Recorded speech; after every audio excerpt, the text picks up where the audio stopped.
Hello everyone, and welcome back to more Thief Gold. Last time we did the third and final Thief Gold exclusive mission. The best of the bunch, really, the Song of the Caverns. We basically got your water talisman. Again, as a reminder, we need to get 4 elemental talismans. So far we have 3. We have the earth, the fire, and the water talisman. The only remaining one is the air talisman. And we got this one from... It was originally supposed to be in a series of flooded caverns deep underneath the city, but it turns out that the new owner of a nearby opera house actually found the talisman first, so we actually had to raid the opera house instead. A really nice mission, really well designed, a lot of fun to play. I highly recommend you check it out if you haven't already. And today we're going to get the 4th and final talisman. And the following mission is actually a really interesting one. You'll see why after the cutscene.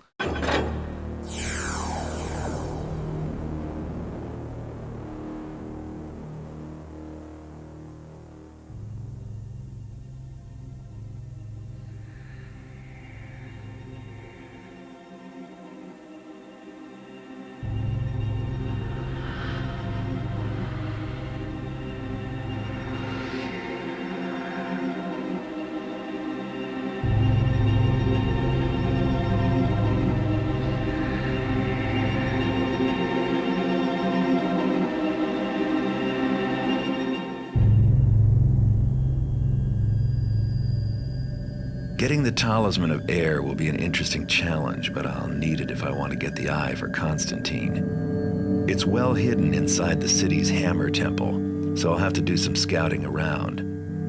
Problem is, the place is fully active day and night. Not even I can stay undetected for very long. Well, they say that the best place to hide a letter is on the mantelpiece. With that in mind, I'll be going in by the front door, dressed as a Hammerite novice. That should be perfect, since novices aren't allowed to speak while on the temple grounds. My contacts can get me a novice's pass to get me through the gate. Once inside, I'll be free to take my time, explore the place thoroughly, and find the talisman, as long as I don't do anything violent or get caught somewhere I shouldn't be. Because as the new arrival, I'll be the first person they'll suspect if anything goes wrong.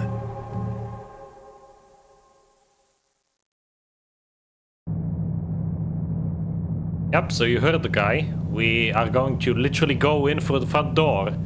Basically doing the exact opposite of thieving, or I guess, depending on who you ask, we're doing the highest level thieving, where we're infiltrating by posing as one of their own.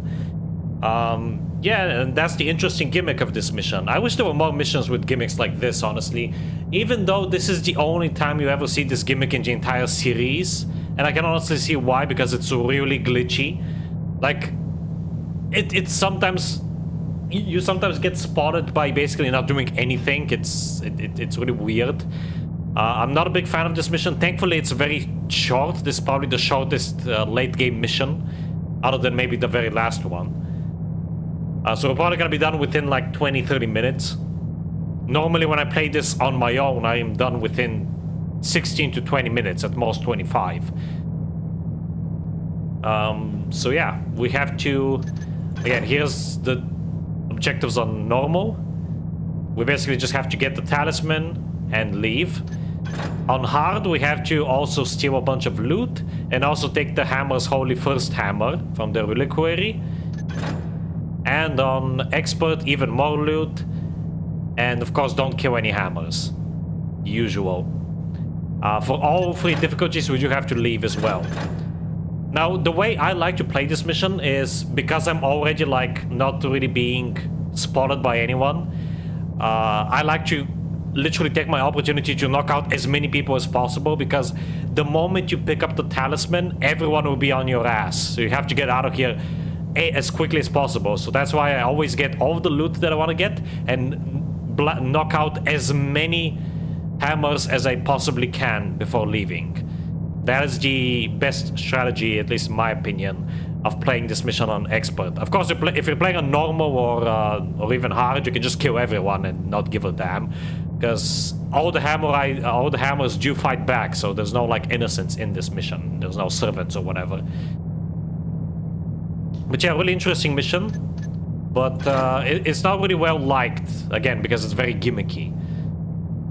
It's a great idea, but it's so glitchy that most people don't really care for it, me included. I wish it was better, but alas. Alright, I'm gonna actually grab gas arrows, because gas arrows are the most useful in this mission, I would say. You already saw with the skull, and this skull is actually just the novice proof, I guess, or whatever it is that basically proves that you're a novice, even though you're not, but... Alright, what else? Gas mines might be nice, but these are ridiculously expensive. I think this is the most expensive item that you can actually buy at the start of a mission, but hey, what the hell, let's get them. We won't really be doing much sneaking around, because again, you won't really alert anyone unless they spot a body, or they spot you in areas that you're not supposed to be. And don't worry, you can actually tell which areas are forbidden for you. So it's not like you're going in completely blind. And here's the map of the hammer complex. So we actually start out in the streets, obviously, and we have to enter through the front gate. There's some barracks immediately to our left and right that don't really have anything important for us.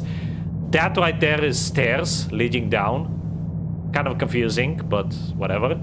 The reliquary is where we have our hard/expert exclusive objective, the first hammer. This place is allowed for you to be in, however it is guarded by one guy, so you have to knock him out.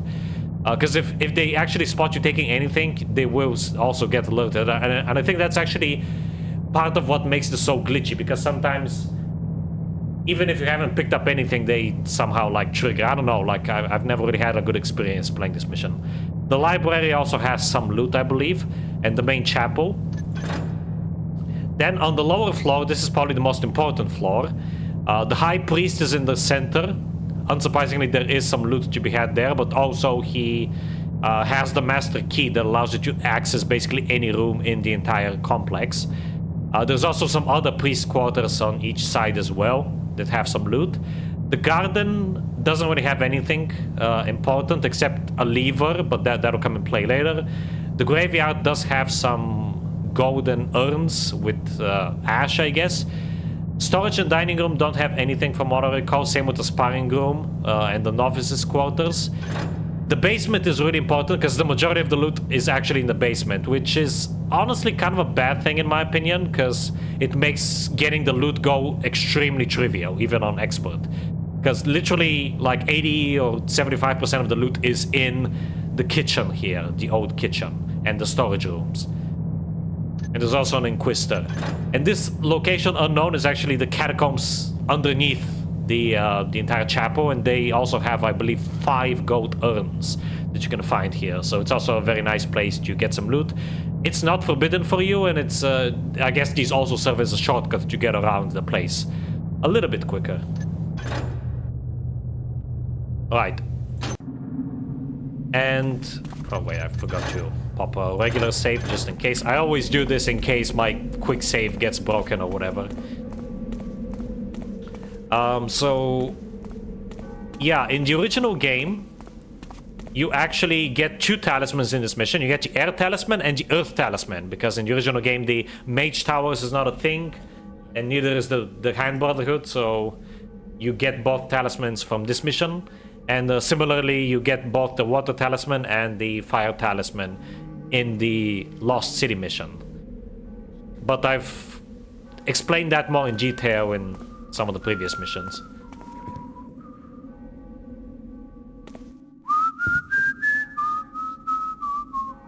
Present thy credentials, novice. Okay, that was a delayed response. But yeah, here what you have to do is you literally have to just read this out, aka open it. As approved by His Eminence, the High Priest Markander, we deliver unto you this novice under the standard agreement of service. The novice is sent with full status and training and as such, and should serve with humility and vigor to the best of his abilities. Or skills, I guess. He will endure a standard 3-year contract of service, at the end of which he will be considered for indoctrination as an elevated acolyte. The novice has been instructed in the rules and strictures of the order, has sworn his warrants to be silent in his vigils, and knows to maintain the marked privacies, as indicated by the standard inverted red hammer sigil. So that's basically, whenever we see a room with this inverted red hammer, that basically means it's forbidden for us to enter. Of course, we can obviously enter it, but we must do so cautiously and make sure that nobody actually sees us entering the room. Please remit periodic evaluations of his conduct as warranted or at 6-month intervals. May the hammer fall on the unrighteous. Officially, Brother Satchel Man. Open the gate. Right, there's a guy immediately inside. So what I like to do is I like to knock this guy out first. Knock this guy out after. Now, when I first played this mission, I was convinced that pulling out any weapon of any kind will get me basically busted. No, you can literally walk around with your sword like unsheathed, like just like this. As long as you don't attack anyone, you're perfectly fine, which is kind of goofy. Also, if you don't knock out the guy that's right here and you pick this up in front of him, he will actually get alerted. So that's why again, just knock out everyone you can. Unfortunately, these rooms here, well, this one is actually fine. Novices are not permitted. Yeah, for some reason, these guys tell you that novices are not permitted in these rooms, even though the red sigil is not displayed on here. And they don't really like... I don't know if they actually, because I never tried it, I don't know if they actually like get aggroed if you linger in these rooms for too long, or if they just are scripted to say that and nothing else. But that guy you can knock out, but the other room actually has 2 guys, and knocking out one will definitely alert the other, because, you know, they have direct line of sight. So, unfortunately, these guys will have to remain, and they are a pain in the ass when you're trying to leave, so... Also, all the chests in these barracks have absolutely nothing in them. So that's really unfortunate. Oh, crap. You shalt not rob from... Okay, that is very weird, because this guy never really enters here. Huh. Oh, well. Stream was really laggy, had to reload. Hi, Jonas, welcome back to the stream. I think I know why. My parents are actually here and they're watching some stuff on TV. Because normally I actually live alone now. But occasionally they do come here for like a week or so, so... During that time they watch TV, so they take up a lot of bandwidth.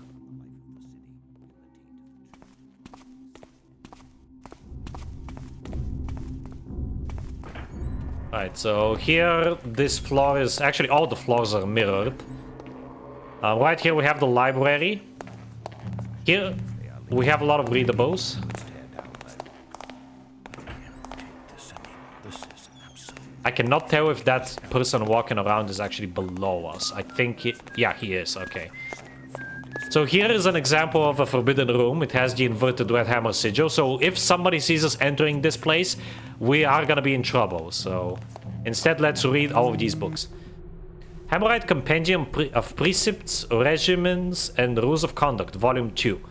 So there's a lot of these different volumes, and I really like this because it gives a lot of perspective as to like the laws and religion that the Hammerites follow, and their rules of conduct and stuff. So let's have a read, shall we? When the thief did cry to the master, "Release me, for I repent and shall do good all my days. Then did the master strike the thief's hand from him with a blade. And the master said, Go now and do good, for thy repentance has been paid." So clearly they believe in an eye for an eye. Volume 53. To use thy chisel is to blunt its edge against the stone. To not use thy chisel is to waste its edge. Volume 141. When the builder came amongst his children and asked, "Who is it that has spoiled this work?" Then did his errant son answer, "I do not know." Then did the builder cast down his son and smite him with his hammer. For is it not known that a mistake may be mastered, but a lie lasteth forever on the tongue? Wow, that is freaking brutal. Imagine killing someone just because they lied. Alright, this one. Volume 94. Guard thy tongue from falsehood as thou guardest thy purse from a jackablade. Guard thy hand from misdeed as thou guardest thy house from firelighters. Guard thy heart from doubt as thou guardest thy tools from corrosion, for thy faith and thy tools are the best that thou hast. Volume 108. Mortar cannot hold when the stone is not strong and clean. Before beginning thy endeavors, look to thy material, both physical and spiritual. This is actually a note. Temple authorization and access is just a recap of where you're allowed to go.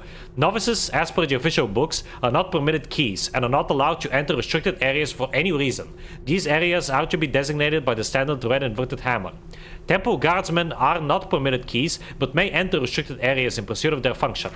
Temple priests will be issued keys to most areas and are allowed in restricted rooms when authorized by the high priest. They're also, of course, allowed in their own quarters, but not in those of other priests. The high priest is granted the master key, has no restrictions to access, and will keep in his possession the holy symbol of the temple. This is actually relevant because the holy symbol is something that we're gonna need in order to get the talisman, which is honestly not really explained at all. I don't know if there's maybe a note that I always somehow missed, but the way you get the talisman in this mission is extremely convoluted, and I had to literally look up a playthrough the very first time I played this game. Again, I'm not sure if there's just a note that I'm just too dumb to find or what, but... Volume 36. Time once passed, the harlot did say to the priest, "Tarry a while and wait upon thy duties," and the priest did tarry. And then was the harlot scourged with birch branches, and the priest crushed beneath the great gears, for the path of righteousness leads ever upwards, to where it is perilous to fall. Basically, don't sin. Okay, let me see. This should be safe to open. There is actually loot inside of here.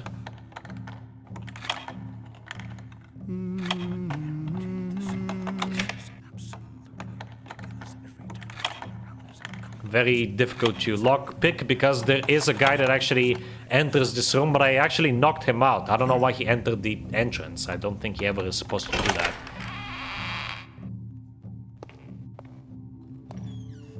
Okay, here we have a few more books, and here's the loot, which is wine. This chest you can only unlock with the master key that you get from the high priest, but I'm pretty sure it doesn't have any loot in it, so... Usually I just forget to pick up whatever is in here on my way out. Volume 199. A flaw in the gear will fate it to shatter. A flaw in the beam harbors the termite. A flaw in a man's righteousness encompasses his death. Wow, this is literally a cult, isn't it? Volume 7. When the builder walks before thee and builds for thee a fortress, wilt thou go inside and shut the door? Or wilt I say, "Yes, and now I shall raise one of my own"? I really like this one, honestly, because it goes to show that you really have to, like, work hard to earn what you want, basically. Probably one of the few rules or whatever I actually agree with.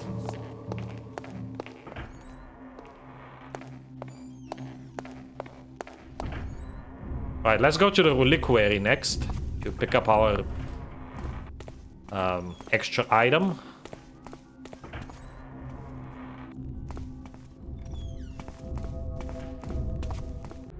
Volume 12. The builder gave thou the raw stuff of thy life. Make thou a great work of it, or thou mockest his gifts. And this note is also relevant, and again, that's something else that's completely not explained anywhere. I'm a wall builder. Let my walls endure from season to season, year to year, and age to age. Let my walls stand while families toil, armies march, and empires fall. I'm a wall builder, and my walls will stand always as a shield against evil. This I pray that will the master builder grant. Very important note, and you'll see why later. Baron doth finally act against evil, when prodded with enough vigor. Meanest thou the action on De Wall's thugs? Verily. Some have told me it was his own brethren who in sin didst turn him in. Thieves betray their own. Now, as always... Indeed they do. That is why I work solo. Right. So here, this guy will leave and start patrolling, so I usually wait for him to leave. Knock him out, and then take him all the way outside, where the other bodies are.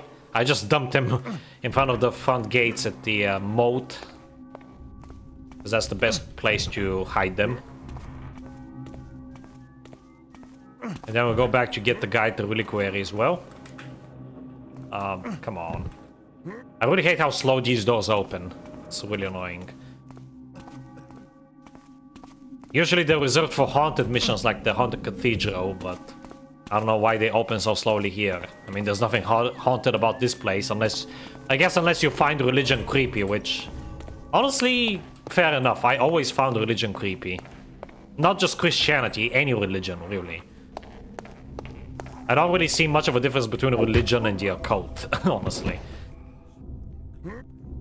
Maybe it's just because of past traumas, because I was raised in a religious family, who knows.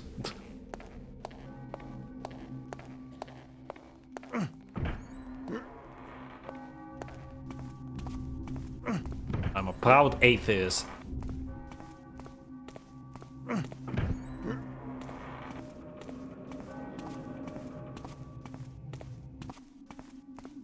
Also... oh, this is for the gate. There is like an alarm somewhere that you can trigger, like an alarm button. Not sure where it is. Also, I almost missed this note. In light of recent break-in at Crack's Cleft. Oh, that's our doing. All temple patrols will be doubled until further notice.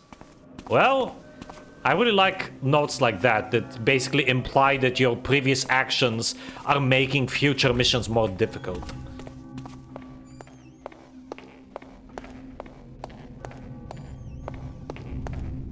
And here we have a bunch of interesting artifacts. So, the Forge's Child. This hammer was the first to be cast out of a mold. It was brought into the world by Father Tenor, now sainted. The first hammer, symbol of our ascent from the Trickster's shadow. That's the thing we want. And the Sacred Skull of Saint Yora, a builder of vision and devout keeper of the faith. I don't know why we don't take all of these items, because all of them seem quite valuable, but whatever.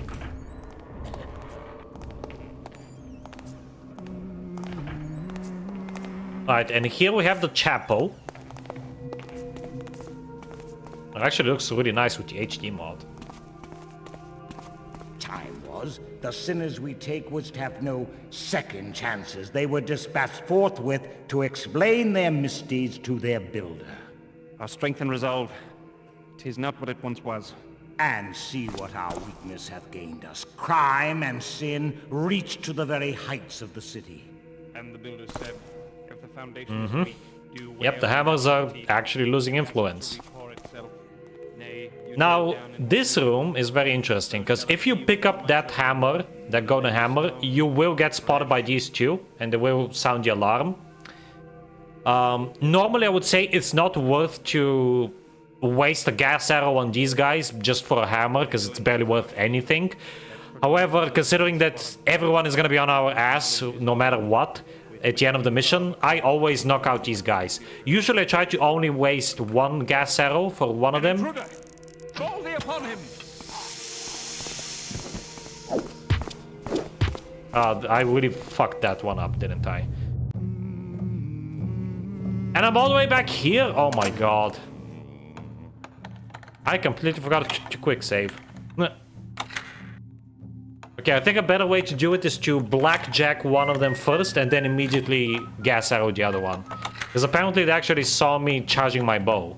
That does count as being aggressive. Just having the bow equipped doesn't, but charging it does. Okay, pick this up. No need to read any of the readables, we already read them. Pick up this. Oh, now I have to deal with these guys again. Oh my god. I apologize, folks. Completely forgot to quick save. Even the Baron doth finally act against evil. Oh, this is so nice. Even though it doesn't make any sense because these leaves, at least I think they're supposed to be leaves, are falling from the sky, but I guess when you're down there it actually looks pretty nice. This is an HD mod thing, by the way.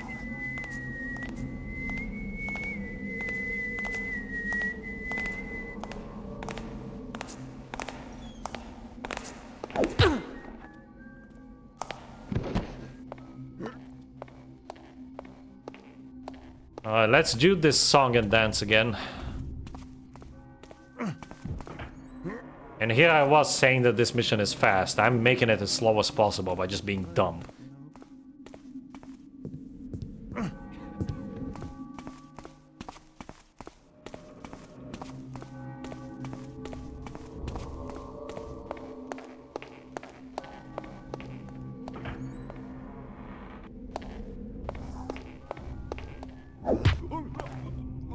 Okay, pick that up. Dump this guy's body. Then let's try the chapel again.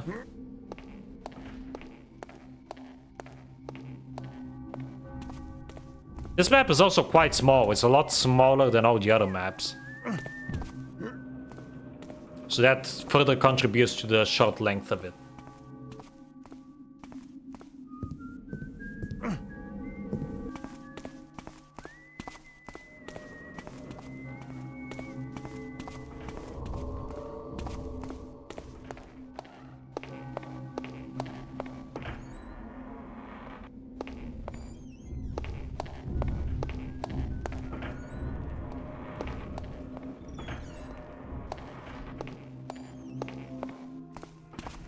Let's approach from this side first, and actually quick save this time. Time was, the sinners we take was to have no. It's actually easier to do it while they're They were the speaking. snake shows himself.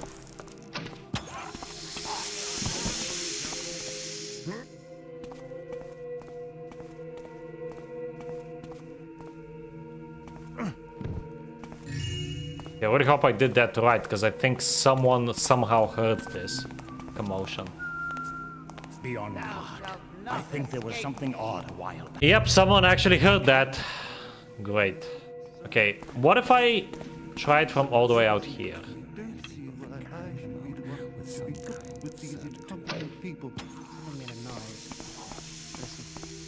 You shall be avenged. Okay, that's how you do it. There we go. Hide these guys here just in case. Hello, Rai. Welcome back to the stream. Okay, I don't think I alerted anyone that time.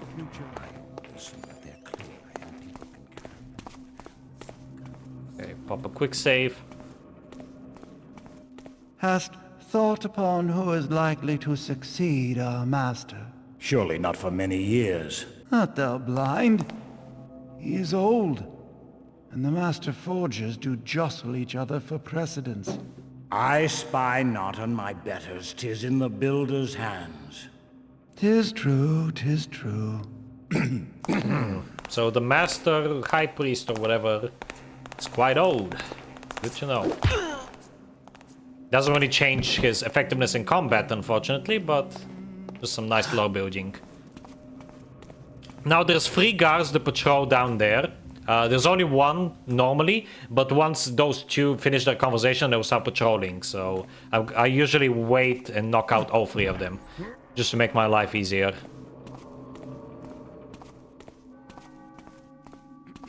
Really, if you don't knock out anyone, this mission can literally be completed in probably like 10 minutes or even less. But I like to take my time. Better safe than sorry. Slow and steady wins the race, as they say. Where are they? I think both of them are in the graveyard. Yep, here comes one. So if we take a look at our map, we're currently here. That's the sparring room. There's 2 novice quarters. They don't really have any loot, sadly. Garden and graveyard. It's a pretty straightforward map. I honestly quite like the... I think a lot of people find these maps boring because they're mirrored, but I find them quite nice because they're very easy to navigate compared to the usual type of map that you have to deal with. I gotta be very quick here. Okay, that was close. While this guy's still around, I'm gonna linger here.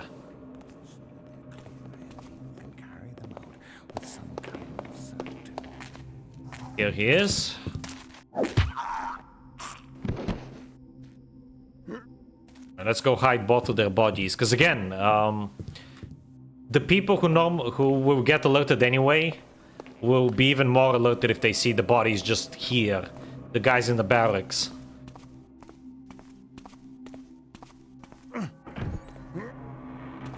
Because they'll immediately start investigating.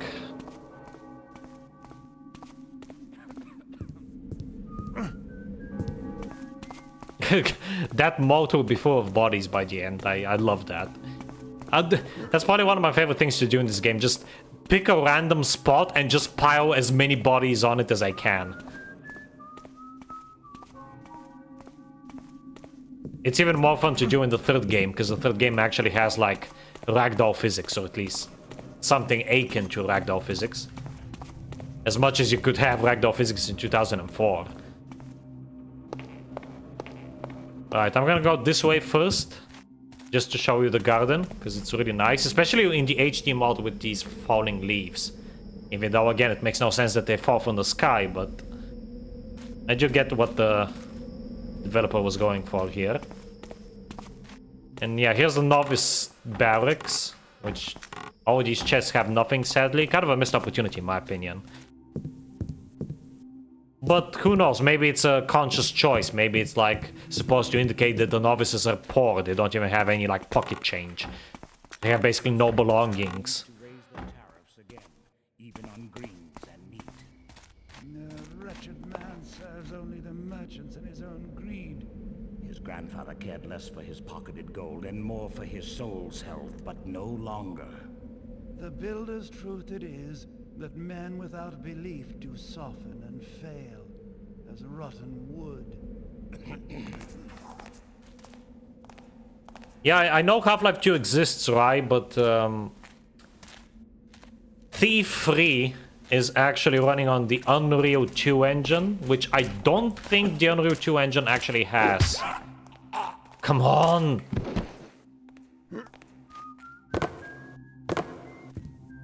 Okay, that was close. I don't think the Unreal 2 engine has ragdoll physics. Or at least, like, really advanced ragdoll physics. They're definitely not as advanced as Half-Life 2's ragdolls. And also, originally the game was only on console. It was only on Xbox. I think a PC port came a year later, if I'm not mistaken. I could be talking out my ass, but... Actually, don't know that much about Thief 3, even though it was the first Thief game that I played. I haven't played it in years, actually. Unlike Thief 1 and 2, I don't replay Thief 3 all that much. I've only played it like 3 or 4 times. Hey, old versions of Unreal Engine were actually pretty good. Unreal 2, 3, and 4 were actually pretty damn good. Unreal 5 is the really crappy one. And trust me, I've actually used Unreal 5 for my graduation work. It was not fun. It's really poorly optimized and jank in a lot of ways. Like, Unreal 4 was just fine. All of the new stuff that they added in Unreal 5, like Lumen or whatever, basically... They're mostly just buzzwords, really. Marketing. Like, yeah, on paper they're great, but actually executing it is really something else. Here lies Father Theo, a teacher without peer yet ever a student of discipline. Let's take his ash. Here lies Brother Terence. He fought the unrighteous to his last breath. Well, he can't fight me now. Here lies the unhappy Brother Dale, buried here as a symbol of lessons not learned. Well, he just deserves to have his ashes stolen. Here lies Brother Mason, truest of scholars. Well, I'm sorry Mason, but I need this more than you do now. And here lies Brother Wainwright. May his wheels run forever in the hereafter. Except I'm gonna stall his wheels in the current world or whatever. Alright, let's go to the catacombs. Wow. Deadly Shadows came out for Xbox and PC at the same time, but was limited to Xbox capabilities. I believe fans later upped the specs to match PC capabilities with Taffer patch. Hello, Joe. Welcome to the stream. You're a new face around here. Yeah. That makes sense. I do remember that I've only played Thief 3 like 3 times, and the initial time I played it purely vanilla, and I found the fact that the maps were split into 2, even though they were, even when not being split, were smaller than the maps in the first 2 games, was really odd. But in hindsight, that makes sense, because it was intended for the Xbox, the original Xbox at that. And consoles were always weaker than PCs. That's honestly why I never liked consoles to begin with. PC gaming, master race and all that. Alright, so down here we have, I believe, 5 of these urns. I can never remember where all 5 of them are, because all this looks the same.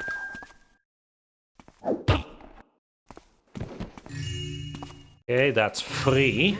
2 more. Okay, that's 4. And the 5th one is actually not on top of these coffins, but next to one of them. I don't know which one, though. Huh. Oh, here we go. Okay. We got them all, and that's basically everything from the catacombs. Now let's make it to the basement.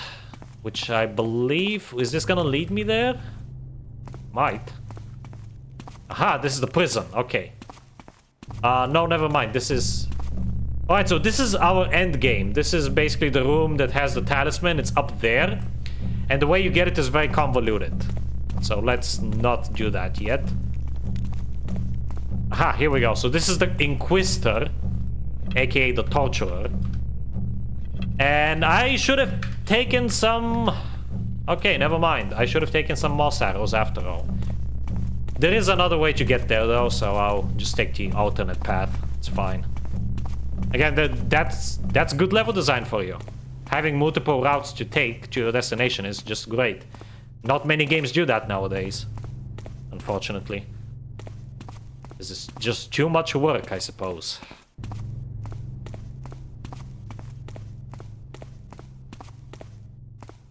You need ray tracing because it's new and shiny. Don't mind if you don't need it.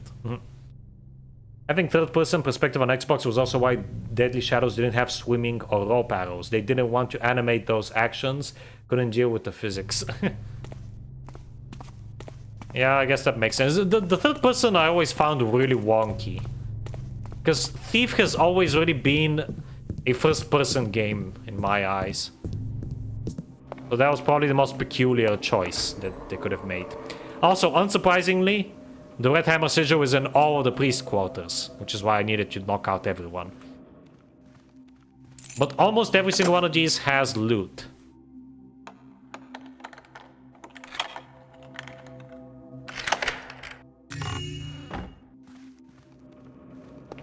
Yeah, and also the original Half-Life had a cancelled Dreamcast port and also a PS2 port. If I recall correctly. Well, I do recall correctly, because the Half-Life Decay is from that PS2 port. This is the High Priest, you can tell because of the fancy hammer. Let's knock him out with a gas arrow. Oh, shit. Send thee thy destruction! Oh, shut up, old man. Alright. Loot. And here is the symbol of the temple, or whatever it was called. We need this. And we also got the master key. So actually, I haven't forgotten. I'm gonna go up to the library and see what that chest actually holds, because I never even knew what it holds. It's definitely not loot. I can tell you that much. I don't know what it has. Probably some gear or something. Maybe nothing. I wouldn't be surprised. Okay, the kitchen has a lot of food, and also a very important note up here. Terrence, we're almost done converting the old kitchens into the new treasury. All of the kitchen stores have now been moved up from downstairs, and some of the church valuables have been moved down. Work should be completed within the week. Noman. So that is basically where 85% of the loot is in the entire mission. So as long as we get there, we're basically good to go with our loot objective. But before we do that, this is a weird bathhouse. I guess these guys bathe together. We're being so strict about, like, prostitutes and whatnot. That's kind of weird. I guess bros are bros. Volume 77. What is a tree but a tower that withers and dies? What is a pond but a cistern that stagnates and fills with muck? What is a patch of ground but a road which cracks and washes away? Yeah, we get it. You hate nature. Nature is here for us to use, blah blah blah. Oh. What is that? Container. Probably has salt or something. Alright, let me actually go up to the library. I want to see what that chest contains. Now that we have the master key.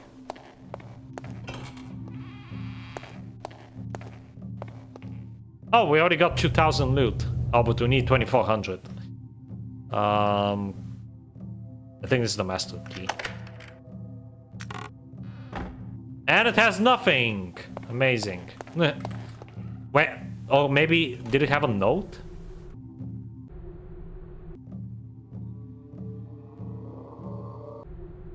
Oh, okay! Now I feel like an idiot. So this is how you actually learn how to get how to get to the talisman. Because my dumbass always forgot that chest exists, and when I first played this game, I was just like, what am I supposed to do? This is stupid, and I just looked up a walkthrough. The cage containing the talisman can only be opened when the 5 locks have been released. The lock releases are placed in various locations about this temple. One resides with Brother Mason, one is behind the skull of Saint Yora, one is in the kitchen by the oven, and one is behind the rack which loosens men's tongues. One is behind the keystone tree.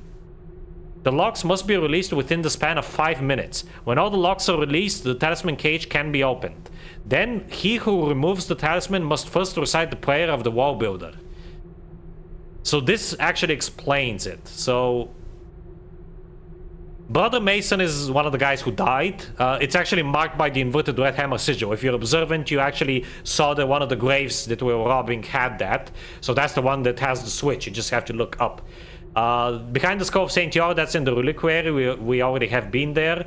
The kitchen by the oven, this is actually referring to the old kitchen, not the new one.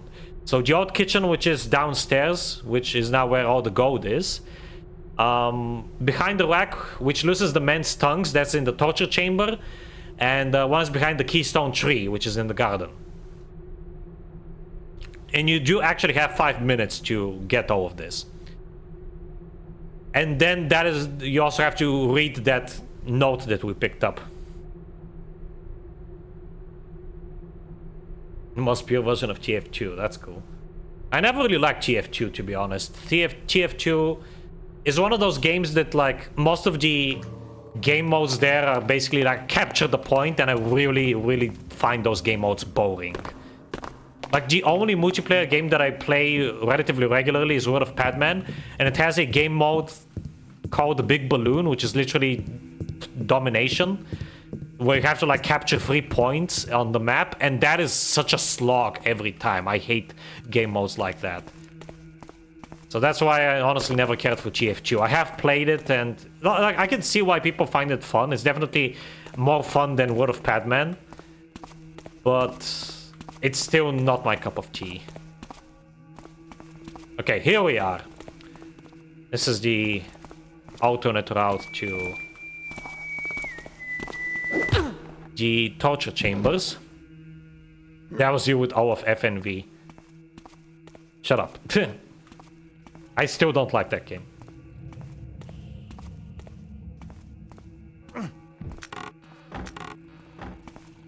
I prefer having freedom, thank you very much. And you still have freedom of choice in this game. There's like all these different routes that you can take. Alright, this guy's always kind of tricky to knock out, because this floor will wake him up. But if you're fast enough, you can knock him out. Volume 199. Okay, we've already read that. Starting to see repeats, I see. And this is the torture chamber. Here is one of the levers, but I'll flick it after I'm done looting the kitchen. Which is around here. And it's also a forbidden area, probably because it's been turned into a reliquary. Or the storage room, rather.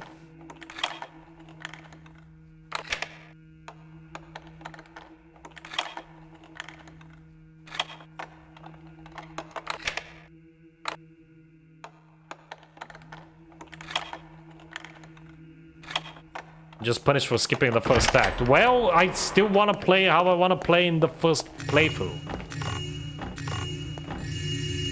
I'm sorry that I just don't like your favorite game, dude. Come on, get over it. And yes, that is indeed a lot of loot. Okay, let's actually get all the stuff now. So here's the first one. It doesn't really matter what order you do these in, by the way. As long as you flick all of them within 5 minutes, you will succeed. I usually take it from bottom to top, because that's the most efficient way. So that's 2. Next up we have 1 in the graveyard and 1 in the garden. And then the last one I get is the one behind the skull of Saint Yora.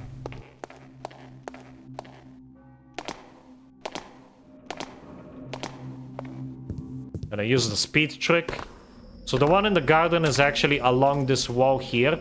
Now what's kind of annoying is that there's actually a tree here in the original game, but for some reason the HD mod changes the trees here, the tree layout, so kind of makes no sense, kind of makes it hard to find the lever there if you're playing the HD mod for the first time.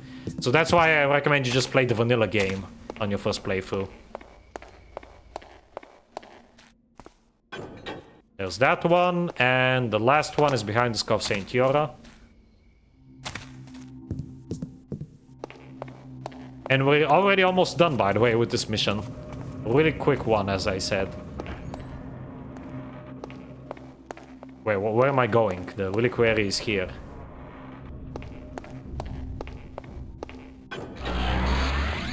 And that weird sound is a good sound. That means you unlocked the door. It honestly sounds like a bad sound, like you failed. At least to me. But no, it's actually a good sign. And now we just have to go around like this. And here is something that's actually not mentioned in the note. However, I guess it's kind of obvious because there's the symbol here. If you are not holding the holy symbol of the temple, this hammer, this bridge will not raise. And I don't know if you can actually jump past this gap. I don't think you can, because I don't think... Yeah, you don't really get any speed here because you bump your head on the ceiling. So you do need the hammer as well. You do need to visit the priest quarters for this. The high priest. Zurp. Alright, and here's what happens. Also, in the original game, there's actually 2 talismans here. It's not like the Earth talisman is in a completely different area. Both of the talismans are here, which is kind of lame. But yeah, here's what happens, by the way, if you try to pick it up right now. I fucking love those sounds that Garrett makes. No, what you have to do is you have to read this. And this triggers the alarm every single time. There's absolutely nothing you can do against that. So this is why I knock out everyone I can before I do this. So now all we have to do is rush B and just leave. Thing is that those 2 fellas at the barracks are the only ones that are kind of annoying to like knock out. So yeah, as you can see, they will come down to investigate immediately and they're a pain in the ass. So I'm just gonna run. All we have to do now is leave. And we're done. I like how they just... My canon is they just completely forget about Garrett's existence the moment he leaves. But yeah, that was Undercover. Very fast mission, as you can see. We've only been live for like 15 minutes, and that's only because I kind of messed up in the beginning, and I was also blabbering a lot. In reality, it's probably like 30 minutes of playtime. But yeah, we entered the Hammerite Temple via the front entrance. We found and installed the Talisman of Air. We also saw the first hammer from the Hammerite Reliquary. We grabbed 2400 in loot. We did not kill anyone, and we returned to the city streets. And somehow we did not get all the gold. Okay, that's interesting. I wonder where I missed some. But yeah, that's gonna be it for today. We're finally gonna pick up where we left off, like literally 4 missions ago, and get the eye next time. We're gonna return to the cathedral to get the eye, and we're gonna enter the end game, which is honestly the weakest point of the original game, in my opinion. In fact, at least in my opinion, the next mission is the last good one. Because we only have 4 missions remaining, and the last 3 are honestly kind of crap. My absolute least favorite mission is the one that comes after the next one, so stay tuned for that. But until then, thank you all very much for watching, and have a good one.